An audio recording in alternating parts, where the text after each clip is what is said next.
¿Puede calar el este? ¿Acá? ¿Sí? ¿Cambia?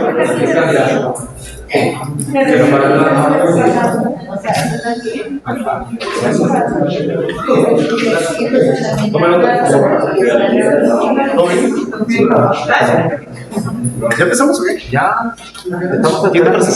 Nadie, tú eres el presentador. Ah, es cierto. Hola, amigos míos. Traigo a mi mejor amigo del departamento. Ay, no le creas. El asunto es que Sergio Gómez ya estaba palabrado con el doctor Mendizábal. Yo no estaba de acuerdo con que presentara, pero ya la tenemos aquí, así que no, al contrario. Creo que es de las piezas claves del posgrado para que se siga llamando doctorado y maestría en ciencias en ingeniería química, porque el desarrollo que hace Sergio siempre va dirigido a resolver problemas de esa escala, ¿no? De la ingeniería química, la ingeniería química clásica que nos enseñaron durante la licenciatura. Así que le agradezco mucho que hubiera aceptado la invitación en esta ocasión. Bueno, este tema es muy específico y trata de un tema de microplásticos mezclado con temas de salud pública, que es identificación y determinación de microplásticos en orina a los habitantes de la área metropolitana de Guadalajara, estudio transversal. Bienvenido, doctor Sergio Gómez. Gracias, Pedro, gracias. Hola a todos, buenas tardes. Bueno, ya con esta introducción, con esta presentación, no está por demás. Ya no anunciarles mi charla. Esta charla ha contribuido mucho la doctora Aide Reinaga Delgado y mi estudiante Víctor Daniel Carrera Herrera. ¿De qué se trata esto? Originalmente iba a presentarles las evaluaciones de riesgos y todo lo demás, ¿sí? Determinación de microplásticos. Pero estamos en el proceso de evaluar esos riesgos a la salud. Por ese motivo, nada más les voy a resaltar hasta aquí, que es más que suficiente para cubrir este seminario, ¿sí? Bueno, entonces,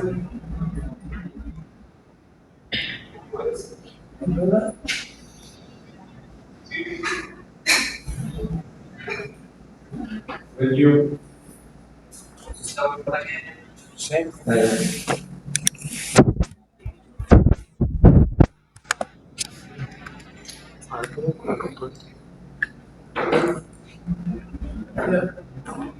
Abajo avanza.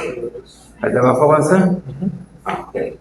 Bueno, entonces, vamos a hablar un poquito de los plásticos. Todos los que están aquí, en la gran mayoría ya no tengo mucho que enseñarles de los plásticos. Son politécnicos, saben lo que son los plásticos. Pero ha surgido un problema recientemente, digo recientemente, unos 20 años por acá, del problema de los microplásticos. Primero que nada, quiero mencionar cómo nos hemos expuesto todos los seres humanos a la presencia de los plásticos. Hay una gran variedad de plásticos, todos lo sabemos, desde polietileno hasta polietileno, policloruro de vinilo, etc. ¿Sí? Entonces, la producción de los plásticos se ha incrementado a nivel mundial tremendamente, ¿no? Existe una gran dependencia de los plásticos actualmente. Entonces, pero lo que me voy a enfocar es un poquito a la presencia de los microplásticos en los seres humanos. Antes que nada, se considera un microplástico aquel plástico que tenga dimensiones menores a 5 micras. Si tiene tamaños menores a 1 micra, se consideran nanoplásticos o fragmentos de nanoplásticos, ¿sí? ¿Quién comenzó con este término? ¿Quién fue el primero en comenzar con este término de microplásticos? Fue un científico inglés, Richard Thompson, por allá en el año del 2004, con su artículo publicado en la revista Science.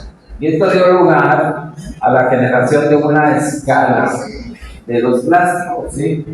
Por ejemplo, los microplásticos caen en el rango de 1 milímetro, menos de 5 milímetros, los nanoplásticos, menos de 1 micra, y así tenemos mayores a 5 milímetros son meso, macro, omega, de acuerdo a los tamaños, ¿sí? ¿Qué características tienen los microplásticos? En general, son inertes, una gran mayoría son inertes, presentan una gran estabilidad química. Son resistentes, debido a su estabilidad de la estructura física, son persistentes, así como los estamos en el posgrado en ingeniería química, persistentes, ¿sí? Son de difícil eliminación y presentan hidrofobicidad. Son una de las características generales, ¿sí? Pues, bueno, hay dos clasificaciones. Hay una clasificación de los microplásticos en primarios y secundarios. Los primarios son aquellos que se obtienen intencionalmente con un tamaño determinado, ¿sí? Que se preparan ya con ese tamaño.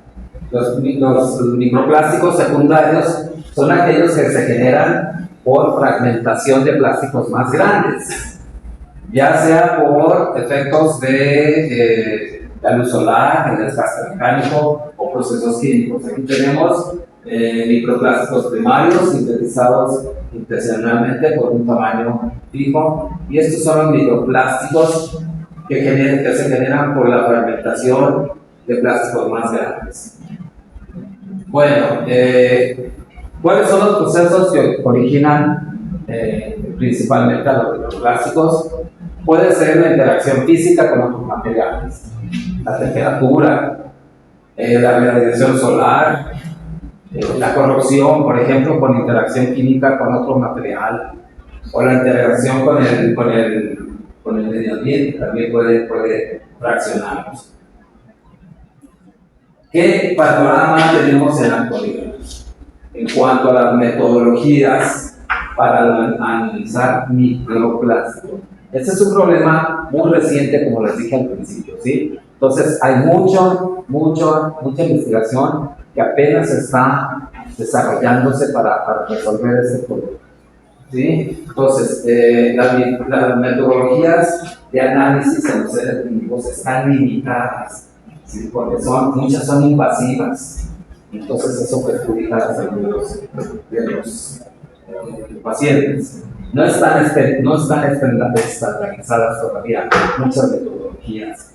No hay antecedentes de estudios similares. También se prevé que se genere un problema de salud pública en un futuro cercano, ¿sí? Con la presencia de los microplásticos. Entonces, como referencia, como un poquito de antecedentes a esta problemática, ¿cómo adquirimos nosotros los seres vivos, seres humanos, los microplásticos? Estamos expuestos a través de la ingesta o a través de la inhalación atmosférica.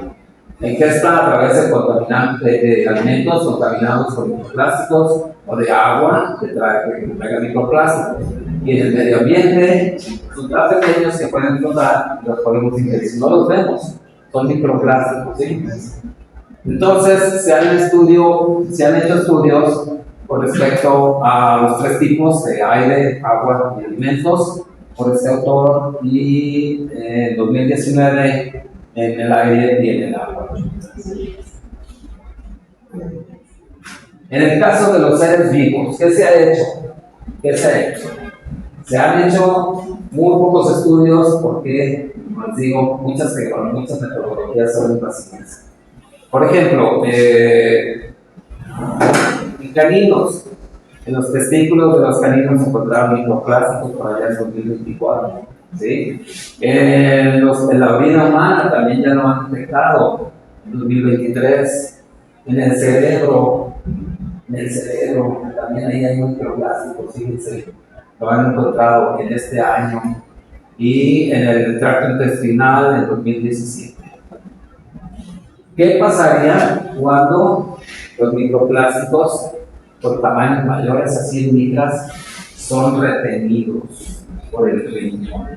Vamos a hablar del riñón. Estamos hablando de la orina y pues el que secreta la orina es el riñón, ¿verdad? Entonces, puede generar algo que se llama hidronefrosis en distintos grados. Es decir, las nefronas se van inflamando hasta que llegan a un cierto grado y afectan pues, severamente al riñón. Y también la insuficiencia renal. Bueno, hablando de los riñones, vamos a ver dónde se filtran los microplásticos.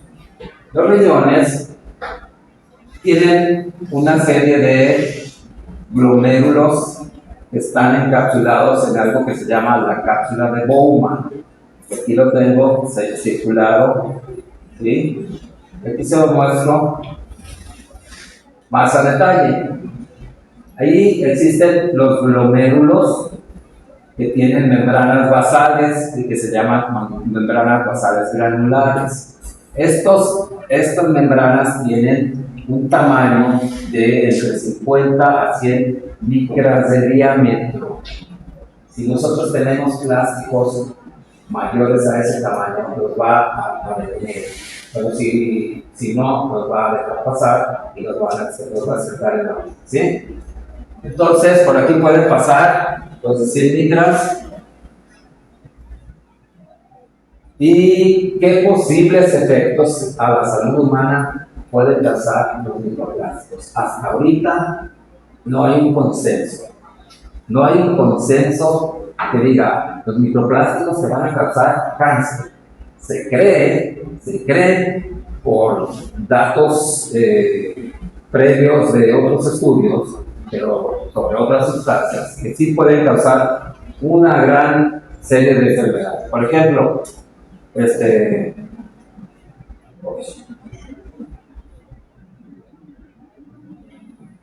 prácticamente puede haber una nula metabolización si se acumulan los microplásticos.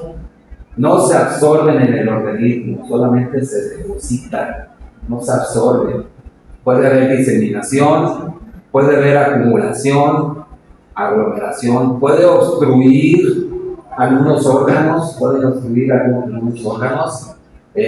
haber procesos inflamatorios o complicaciones variadas según el tejido de donde se deposita, ¿sí? Entonces, estas son algunas de los posibles efectos a la salud humana que han encontrado hasta la fecha, ¿sí? Volviendo a la metodología. Existen varias técnicas para aislar a los microplásticos. Entre ellas está la de las propiedades físicas, basadas en las propiedades físicas y las propiedades químicas. En el primer caso está la gravimetría, filtración, evaporación y digestión. En el segundo caso, la hidrólisis y la oxidación. En este estudio que nosotros realizamos, utilizamos evaporación, digestión, hidrólisis y oxidación, ¿sí? Para el alargamiento de microplásticos. Entonces, no es nada fácil aislar partículas de tamaño incluso nanométrico en muestras de orina, ¿sí? Como justificación, puedo decir que actualmente no se tienen estudios ni datos registrados sobre la presencia de microplásticos en la población mexicana y ni mucho menos en la población jalisciense, ¿sí? No hay estudios hasta la fecha y mucho menos con una correlación de salud y demográficos.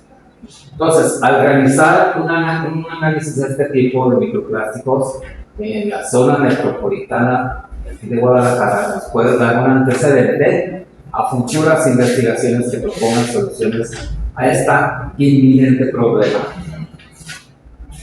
¿Cuál fue nuestro objetivo? Primeramente, como les dije al principio, queremos identificar y caracterizar los microplásticos dentro de lo que sea posible. Porque pues, es difícil identificar un plástico. sobre todo cuando no sabemos su origen, que no viene de un laboratorio controlado, como lo hacemos nosotros normalmente en los laboratorios. Bien facilito, vamos, preparamos un polietileno, vamos, le sacamos el extracto de rojo y salimos, ¿sí? Pero aquí no sabemos de dónde viene. Es mucho más retador hacer eso, ¿sí? Entonces, queremos hacer eso en los habitantes del área metropolitana de Guadalajara mediante la determinación de su presencia en muestras de vida. Ustedes me van a preguntar, ¿y por qué lo quieren hacer en Guadalajara? Primeramente, el problema surgió de que el área metropolitana de Guadalajara se surte principalmente del lago de Chapala, ¿sí? Principalmente del lago de Chapala, el 65% del agua que se produce aquí en Guadalajara. Entonces, se han detectado microplásticos en el agua de Chapala. Los microplásticos entonces entran a las plantas de tratamiento, de potabilización, que no tienen sus procesos actualizados. Los dejan pasar, ¿sí? Los dejan pasar y ahí puede ser uno de los problemas en donde empiece la acumulación de los microplásticos, la ingesta de los microplásticos en los seres humanos, ¿sí?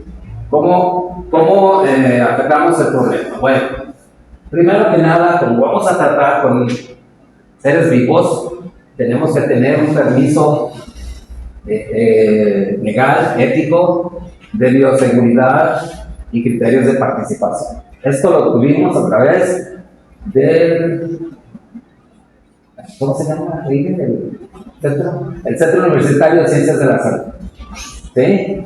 Porque son los únicos que tienen un comité de ética para humanos. Aquí en el CUSEI tenemos un comité de ética, pero para animales nada más. Para humanos no lo hay. Tuvimos que recurrir a ellos y después de casi año y medio nos lo autorizaron. Después de casi año y medio nos lo autorizaron. Qué eficientes. Ay, no. Imagínense. Bueno, luego vamos a delimitar la zona del muestreo. Es muy importante. Vamos a seleccionar los sitios, establecer el control de calidad, desarrollamos el muestreo, hacemos un análisis de la capacidad renal y del estado físico, vamos a aislar los microplásticos, los identificamos, los cuantificamos y los caracterizamos, ¿sí? Y sacamos unas conclusiones preliminares. Básicamente, ¿en qué consistió el permiso ético? Tuvimos que hacer un cuestionario, ¿sí? Y promocionar el estudio para solicitar voluntarios de toda la zona metropolitana de Guadalajara, ¿sí? Necesitábamos muestras de orina de todos, no de todos, porque es imposible, ¿verdad? De los sitios, ahorita voy a poner los sitios, como lo seleccionan, pero de los voluntarios, a través de un cuestionario, les tuvimos que solicitar que nos apoyaran con esto, ¿sí? Entonces, en ese criterio, en ese cuestionario, utilizamos algo que es un criterio de exclusión, en el cual no participaron las mujeres embarazadas o que tienen periodo de lactancia. Las personas fuera del rango de edades que nosotros propusimos que estuvieran fuera de entre 18 y 60 años. Y personas que residan fuera de los sitios de análisis. Para evaluar el número de muestras, esto es muy importante. ¿Cuántas muestras vamos a tener tomar? ¿Sí? Utilizamos un estudio transversal. Realizamos un estudio transversal. ¿En qué consiste un estudio transversal? Básicamente, no es otra cosa más que un estudio fijado en unos puntos y que se pueden extrapolar estadísticamente a toda la zona, ¿sí? Pero se tiene que seguir una extrapolación estadística. Ese es un estudio transversal. Para no mostrar 4 millones de personas, ¿sí? Elegimos sitios aleatoriamente para poder realizar el estudio. Y utilizamos una ecuación muy empleada en el área de epidemiología, que está dada por esta ecuación. En general, esto me generó un total de 120 muestras que debemos analizar, ¿sí? Y caracterizar. ¿Cómo hicimos la delimitación de la zona de muestreo? Básicamente, primero seleccionamos los municipios de la zona conurbada de Guadalajara más importantes: Zapopan, Guadalajara, Tlaquepaque, Tonalá y Tlajomulco. Pero no toda la zona conurbada está habitada, hay zonas sin habitar. Entonces tuvimos que delimitar, encontrar las zonas más habitadas por medio de un polígono, utilizando un área de cobertura de aproximadamente 480 kilómetros cuadrados. De ahí nosotros hicimos algo que se llama teselaciones. ¿Cómo? Teselaciones, que no es otra cosa más que dibujar polímeros dentro de nuestra zona. Polígonos. Estoy pensando en los polímeros. Polígonos, dibujar polígonos, ¿sí? Dentro de la zona de operación. Y nos resultó que nos salieron 120 cuadrantes, cada uno de 4 kilómetros. Entonces, para encontrar la distribución de los sitios, utilizamos un método probabilístico y aleatorio de Monte Carlo. Aquí es donde reside el estudio transversal, que podemos extrapolar hacia toda la zona metropolitana con solamente tomar 120 muestras de toda la población, ¿sí? Entonces, aquí están distribuidos los sitios, fueron 40 sitios más o menos, y aquí está nuestro centro de operación, que es el museo. Este es el anexo en el cuestionario que les pedimos que nos llenaran. Preguntas simples que para el estudio son importantes. Por ejemplo, ¿cuál es tu peso en kilogramos? ¿Qué edad tienes? ¿Qué género? ¿Eres hombre o mujer? ¿Has consumido drogas? ¿Tienes alguna enfermedad renal o algo por el estilo? ¿Sí? ¿Qué control de calidad seguimos? Obviamente utilizamos puro material libre de plásticos, ¿sí? Porque no tiene caso utilizar matrazos de plástico, vasitos de plástico, lo que sea. Si nos vamos a contaminar, estamos estudiando eso, pues no tiene caso.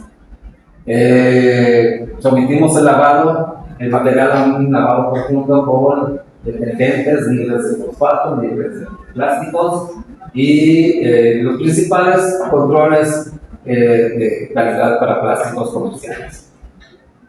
Al realizar el muestreo, tuvimos la fortuna de encontrarnos una proporción de aproximadamente 50 y 50% de participación de hombres y mujeres, ¿sí? Por igual participaron. Entonces, el muestreo consistió en invitar al voluntario, corroborar los criterios de participación, otorgar información de material necesario, como fueron las recipientes para la recolección de las muestras. Llevamos el muestreo y llevamos ya la recolección de la muestra. ¿Qué tipo de análisis hicimos? Hicimos el análisis de orina. ¿Y para qué lo hicimos? Primero, nos permite relacionar la presencia de los microplásticos con el estado de salud renal y general de los participantes, pero a la vez nos permite descartar que los hallazgos se deban a condiciones clínicas no controladas, como por ejemplo, que haya infecciones urinarias, que haya diabetes mal controlada, que haya una enfermedad que se llama proteinuria, que son proteínas en la orina, ¿sí? Entonces, estos tipos de análisis se realizaron en el estudio. Primero, por ejemplo, Cada uno tiene sus propios propósitos y relevancia en los microplásticos. En el caso del análisis general de orina, pues aquí se evaluaron parámetros básicos para conocer el estado metabólico. Luego, ¿qué relevancia me da esto con los microplásticos? Nos asegura que la detección no se confunda con hallazgos debidos a infecciones, ¿sí?, urinarias, diabetes o deshidratación. Así los demás análisis tienen su propia relevancia, ¿sí? Aquí tenemos algo que calculamos que se llama el índice de masa corporal, que no es otra cosa más que el peso sobre la estatura al cuadrado, ¿sí? Así se definió, y el índice de superficie corporal. ¿Cómo hicimos el aislamiento de los microplásticos? Básicamente, tomamos la muestra de microplásticos, la llevamos al horno y nos salimos todos del laboratorio porque huele horrible. Huele horrible, la verdad. ¿Sí? No se podía estar en el laboratorio. Con el propósito de evaporar el agua y compuestos volátiles que traiga el líquido de la orina. El caso fue dejar la mayor cantidad de sólido posible. Después seguimos un procedimiento de aislamiento, una metodología ligeramente modificada de la Agencia de la Administración Nacional Oceánica y Atmosférica de los Estados Unidos, ¿sí?, que consiste en utilizar el método Fenton, en el cual se utilizan reactivos de fierro y peróxido para remover toda la materia orgánica de los microplásticos y que no haya confusión en la caracterización. ¿De acuerdo? Entonces, estas son las reacciones. En el esquema de reacción Fenton se generan radicales libres y grupos oxidrílicos. Bueno, ¿cómo los contamos? Utilizamos una técnica de Neubauer, una cámara de Neubauer, en la cual se utiliza el microscopio óptico sobre unas rejillas, y según las partículas que veamos ahí vamos a ir contabilizando y vamos a hacer un cálculo por medio de esta forma de la concentración de microplásticos como la suma de partículas entre el factor de medición y el factor de volumen. Luego procedimos a ver qué tipo de plástico posiblemente podía tratarse, ¿sí? Utilizamos microrama sin estar Querétaro, ¿de acuerdo? Y estos son los resultados. Primeramente, en el análisis del estado físico encontramos que casi todos estaban dentro del rango normal. Dos pacientes estuvieron por debajo, 32 pacientes con sobrepeso y tuvimos obesidades de distintos tipos 1, 2 y 3. Del tipo 1 encontramos esta cantidad de pacientes, del tipo 2, 2 y del tipo 3, 2. Aquí está lo que significa cada tipo de obesidad. Por ejemplo, la número 1, el índice de masa corporal debe ser entre 30 y 49 y así, ¿sí? Y en esta gráfica mostramos la clasificación del índice de masa corporal de acuerdo a la normalidad y cuántos encontramos como anormales. Luego viene el índice del análisis del estado renal. Encontramos aproximadamente 115 personas normales. En alerta encontramos 2 pacientes y en riesgo 3. Y de acuerdo al análisis de la creatinina, también del estado renal, encontramos en riesgo 10 pacientes, ¿sí? Y aproximadamente 110 normales. En el análisis del estado renal, hicimos un examen general de orina. Un examen general de orina en el cual puede ser bajo, medio o alto según las alteraciones. Si son ligeras, Me dice la presencia de trazas de proteínas, si son medias, presencia de precursores directos de daño renal, por ejemplo, cristales que pueden estar en la orina, luego presencia de realitos como glucosa o ácido acetoacético. Y encontramos pues, bajos.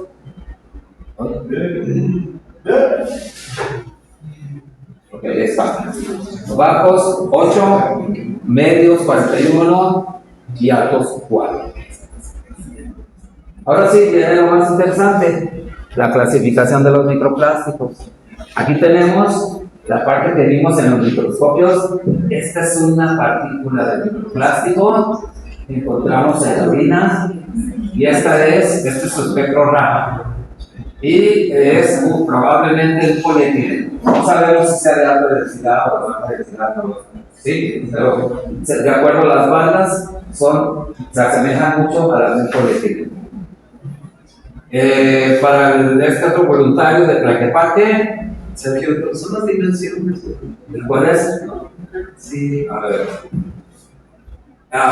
En este no las puse, pero ahorita va a ser otra. Ahorita te las enseño, ¿sí? En otras. ¿Sí? Sobra de esa. Sí, pero ahorita en otras sí aparecen. Sí, pero sí están pequeñitos. Aquí también en este voluntario de Tlaquepaque, para el voluntario del sitio 33, el voluntario número 2, encontramos también estas partículas, no sé si se alcanzan a leer aquí bien. Aquí está. Es mancha de pizarrón. Sí, no es mancha de pizarrón. Perdón, pero no es mancha de pizarrón. También puede ser polietileno. ¿Ok? Aquí sí tiene esta medición. 50 micras. ¿De acuerdo? Más o menos en ese rango andamos todos. Entre 50 y 100 micras. Porque son los que pasan a través de los glomérulos del vinilo. ¿Sí? Aquí encontramos partículas de posiblemente PVC. ¿Sí? De policloruro de vinilo. De PVC. Y en Tlacomulco y en Tonalá encontramos polietileno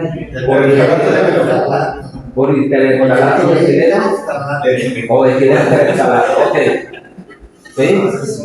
Bueno, y ya en Guadalajara encontramos también en el paciente de Guadalajara con 50 micras esta partícula que se ve aquí, que podría ser polipropileno. ¿De acuerdo? En general encontramos estas cantidades de polietileno 4, de polietileno de baja densidad alrededor de 33, de PVC 15 partículas, de polietileno de alta densidad 2, de poliestireno 20, polipropileno 6 y algunas que no pudimos asignar fueron 6. ¿Sí? Entonces, ahora bien, ¿qué implicaciones tiene esto? La presencia de los microplásticos en la orina de los habitantes de la zona metropolitana. Primero que nada, nos da una evidencia de exposición crónica. ¿Sí? Todos estamos expuestos a los microplásticos. Todos. No se asusten, no nos va a pasar nada. Eso que no sabe. Bueno, puede haber un posible daño renal y urinario, lo cual puede generar un estrés oxidativo o una inflamación. Si esto continúa, se prolonga, por ejemplo, el estrés oxidativo puede generarse en cáncer. ¿Sí? Puede generarse en cáncer. Los riesgos sistémicos se puede acumular en órganos, como el transporte de contaminantes tóxicos. Los microplásticos se le adhieren un montón de sustancias, metales pesados, compuestos orgánicos tóxicos, ¿sí? Que así los inhalamos. Entonces, estamos inhalando, si inhalamos grandes cantidades, pues nos estamos exponiendo a esas sustancias tóxicas. Y puede ser de relevancia en salud pública, por ejemplo, puede generar la necesidad de políticas ambientales. Y ¿qué posibles soluciones podemos proponer? Aquí son unas soluciones muy idealizadas, ¿sí?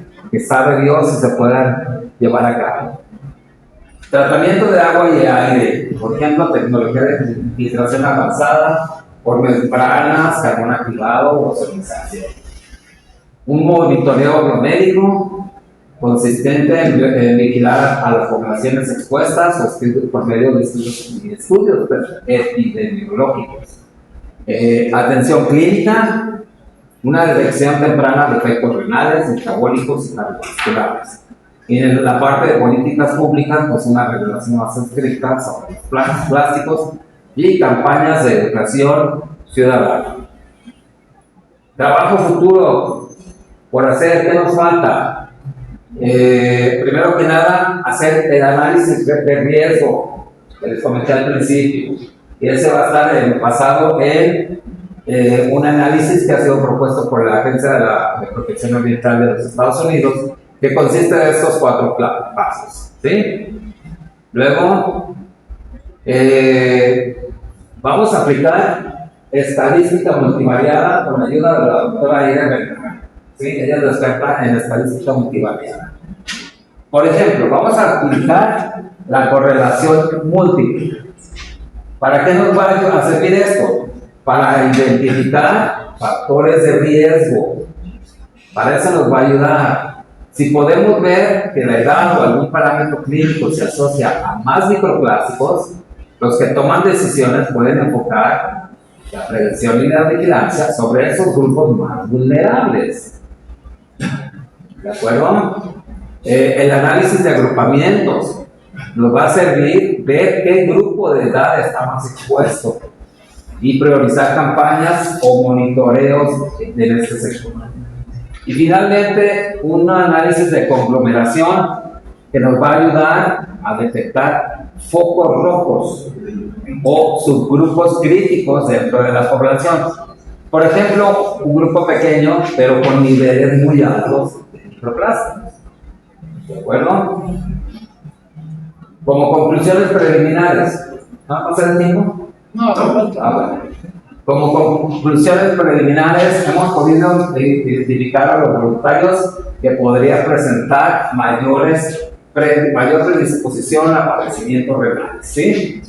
Pudimos identificar también a los voluntarios que presentan mayores riesgos a padecimientos y pudimos identificar y caracterizar los microplásticos utilizando el método implementado en la presente investigación. Quiero agradecer a la UDG mediante estos programas de los PROSNI, ¿sí? Al posgrado, a la doctora Aire Reinaga Delgado, aquí presente, al estudiante UFB Víctor Daniel y al Sinvestab Querétaro por su apoyo en las peticiones de mi programa. Muchas gracias. ¿Preguntas?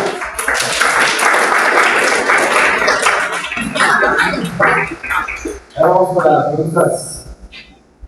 Primero quien levantó la mano y luego quien no levantó la mano. A ver qué se refiere. Muchas gracias por su presentación. Disculpe, ¿todos los pacientes o todos los que dieron su muestra presentaron microplástico? En general, sí. Sí. Y también, Por decir que no. también otra duda sería, ¿por qué analizar la orina y no, por ejemplo, la sangre? ¿La qué? La sangre, tomar muestras de sangre. Porque huele. A ver, detalle. Te voy a contestar por algo muy simple. Si nos tardaron 1 año y medio para algo que tú desechas, que dejas al baño y ahí se va. En un protocolo de ética para algo, una muestra que no salió de tu cuerpo directamente y uno te la extrae. Ahora imagínate si yo le voy con voluntarios y voy a mandar la sangre para hacer un análisis de plástico. No, o sea, como es un voluntariado así que tú me invitarías a todos a participar en esto. Que vengan los que te lo dan a saber. Miren los avances, deja que les entienda. No, ¿verdad? es por la facilidad de la obtención de muestras y demás, saber que una parte le está asegurando, pero otra le está reteniendo, está causando una alteración renal, digamos que es una medición indirecta. Lo ideal sería saber, ¿no? Si no me hubiera gustado, ¿me encanta sacar sangre como jefa? No. Josué, ¿se llama? Sí. A ver, Josué. Muchas gracias por su presentación y felicidades por todos los cuidados que tomaron. Ahí su grupo, se cuidaron cada detalle. Y la pregunta va relacionada con eso. ¿Qué cuidados tomaron para que las muestras no se contaminaran después de estando ¿De recolectarlas? Ajá, por ejemplo, a la hora que hago los análisis, ¿qué probabilidad de que se contamine con algún microplástico existía? No, mira, por eso lo mencioné en el control de calidad. Todo el material que usamos fue libre de plástico. Todo. Utilizamos espátulas de metal, ¿cómo se llama?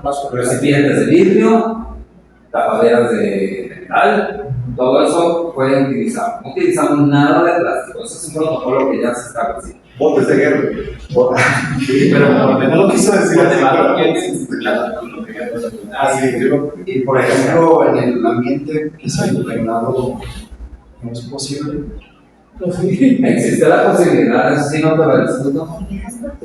Sí, ¿cómo no? Muchas gracias a los que se ofrecieron y les agradecemos mucho como voluntarios para este estudio.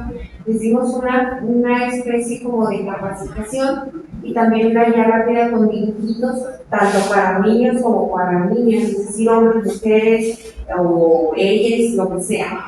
Como sabemos que existe mucha ropa sintética y que tal vez al momento de que tú vayas a hacer pipí, te manipules, tú sabes, existe la posibilidad de que en la ropa sintética tú mismo te acarrees microplásticos y los deposites en un frasco. Por pues la ropa sin poliéster prácticamente. Así que en esa instrucción con dibujitos les dimos esa instrucción de que se lavaran las manos antes y después, que nos hicieran ese favor. Ahora, nosotros tenemos en la componente y el sesgo de que tal vez dijeron, ¿cómo tal? Corremos ese riesgo.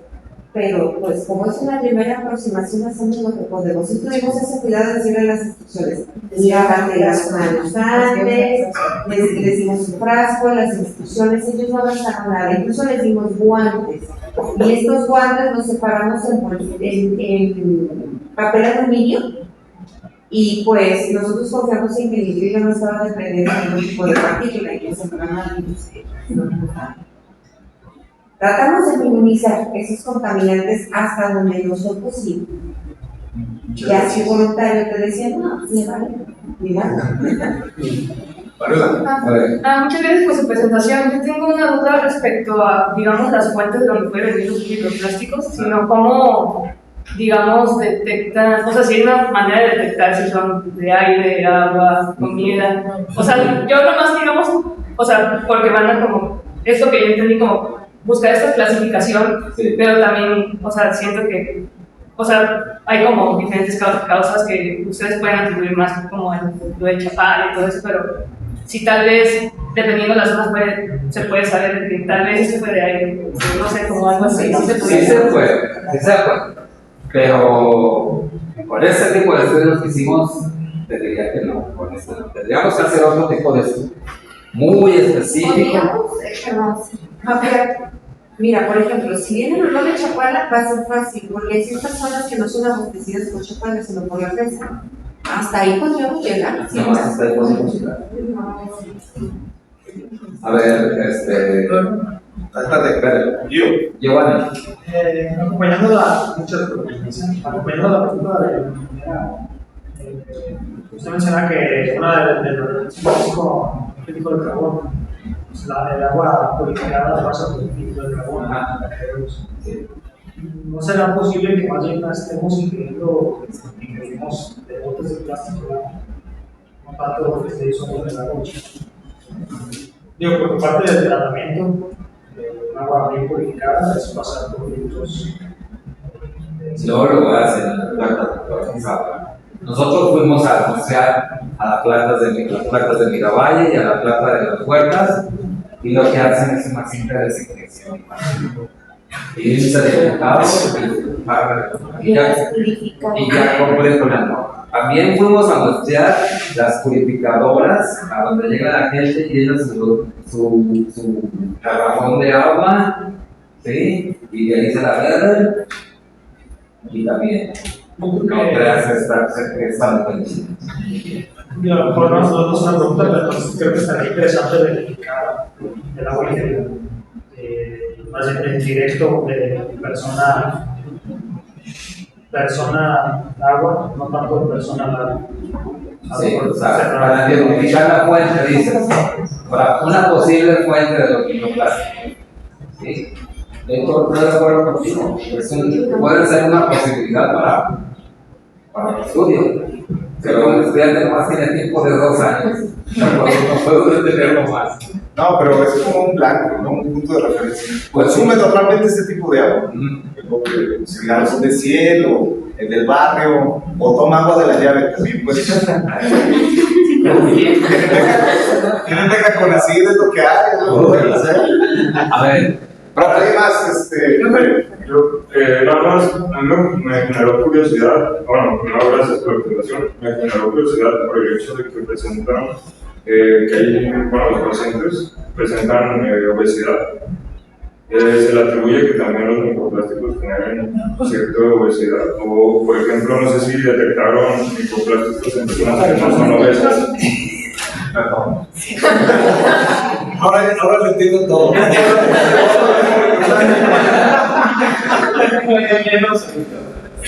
a ver, buena pregunta. O sea, tú dices que si los microplásticos tienen que ver con la obesidad de la persona y que es la de la obesidad, ahí te podría decir, no lo sé. No lo puedo saber. Pero en el muestreo sí detectaron microplásticos en personas que no eran obesas. Sí, detectaron. Como en todo mencionar su presentación, en estudios anteriores, que no hay muchos, y en modelos murinos, es decir, en ratoncitos que se les dio dieta que incluía nanomicroplásticos, mostraron muchísimo estrés oxidativo. Un estrés oxidativo es cuando tú tienes algo ajeno a ti y tu cuerpo responde de alguna manera, generalmente lo quiere eliminar, de una u otra manera lo quiere eliminar. Y si no lo puede eliminar, nuestro cuerpo que es sabio lo acumula. Entonces observaron en estos ratoncitos que si hubo un aumento del peso e incluso se elevaron los niveles de algunas sustancias químicas relacionadas con el estrés, por el mal metabolismo, porque los microplásticos generaban este estrés oxidativo que sí pudo correlacionarse, pero los investigadores que han utilizado estos modelos animales, porque antes sí se utilizaban más, ahora ya está. Las cuestiones protocolarias para que utilices experimentos en animales no es como antes te agarrabas el fruto tu vecino y iba a experimentar, pero ahora ya no se puede. Incluso en ratoncitos y teniendo todo controlado te dicen que no lo hagas, que utilices otras cosas, pero los pocos que hay, sí hay una correlación de que por el estrés que te causa ese contaminante, porque estás de acuerdo con la parte del cuerpo, y que no tienes, como podría decirse, petazas o polietilenilcasas en tu cuerpo para que desbarate el plástico. Sí puede causarte obesidad, pero la obesidad en México es idiopática. Mala dieta, etc. Dígame. Oye, ¿tú has leído si hay trabajo sobre no microplásticos, sino plásticos que son mucho más pequeños y esos tienen más problemas porque si te puede llegar al cerebro, van a andar en la sangre? Hay estudios. Sí, le mostré uno aquí, mire. ¿Dónde está?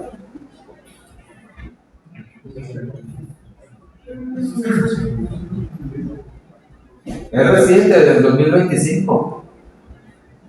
¿Dónde está? Diapositiva número 2. Y en lo que busca ese del nudo me llama mucho la atención. O sea, mejor buscar más en ese paciente porque está en un nudo. Con un nudo, Pero a ver las dimensiones, o sea, nuclear, la red 2025. No, pero cerebro sí, humano. sí, pero ya no son, bueno, son microplásticos, pero ya son nanoplásticos. Un microplástico no puede entrar al cerebro. Porque tiene que ser tamaño muy Fíjese pequeño. que sí, incluso los microplásticos, microplástico es Bueno, pero sí, pero de ¿qué 50, tamaño? pero sí son capaces de atravesar la barrera hematoencefálica e incluso la barrera hematoplacentaria. Si una mamá tiene microplásticos, puede dárselos a su bebé a través del cordón Sí, pero ¿qué umbilical. tamaño? Micro y nanoplásticos, desde 70 micras te alcanzan a atravesar, porque 70 micras estamos hablando de las propias células que nosotros tenemos, de nuestras propias células. Por ejemplo, leucocitos, la célula blanca, que atraviesa. A ver, el bloqueo. Lo de la acumulación, principalmente ya ves que hace unos años los finales eran de asbestos. Se vio acumulado en el cuerpo, qué sé yo. Ahí, precisamente en esa gráfica ya lo tienes, que grado 1, grado 2, grado 3, pero bueno, o sea, en el estudio que realizaste, ¿ya hay algo así? O sea, ¿se va bioacumulando el microplástico o no? Sí, en el que realizamos no, Todavía no. Todavía no, porque el que realizamos nada más fueron en la orina, en las excreciones. Y no van a hacer algo más allá, es decir, imagínate que el grupo de tu muestreo sale ya con daño renal por microplástico. O sea, ¿lo piensas abrir, sí o no? ¿Qué hacen ahí? ¿Vas a abrir el riñón a ver qué tiene? No, pues. Eso ya les corresponde a los médicos, ¿no? No, eso ya. Esto es más químico y ambiental.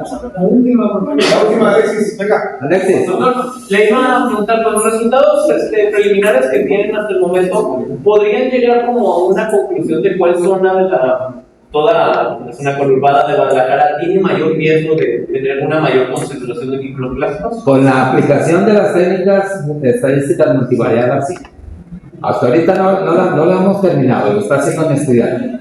Pero con las técnicas estadísticas multivariadas sí se puede llegar a identificar puntos críticos en donde haya más incidencia.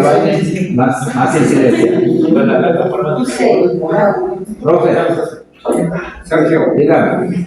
primero gracias por su intervención y colaboración con el posgrado. Gracias, profe. Y segundo,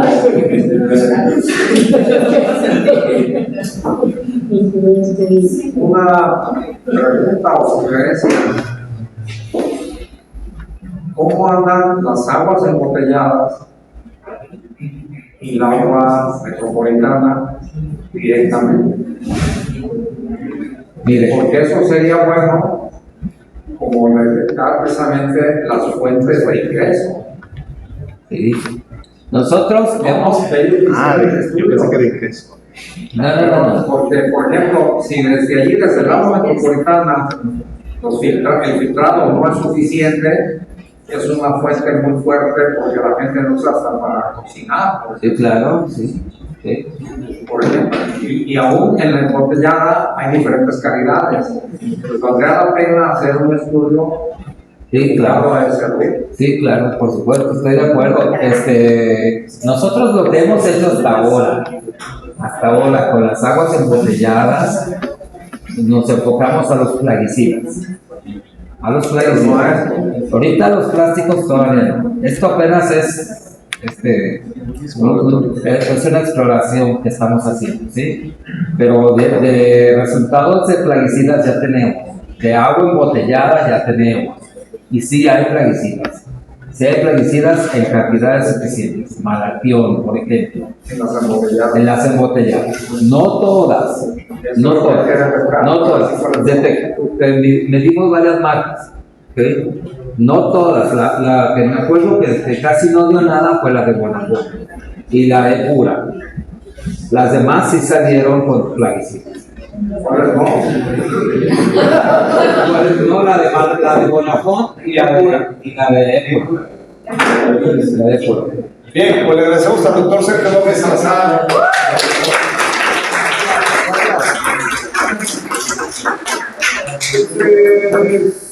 Sergio, pica la cátedra. Jóvenes, antes que nada, va a haber la cátedra.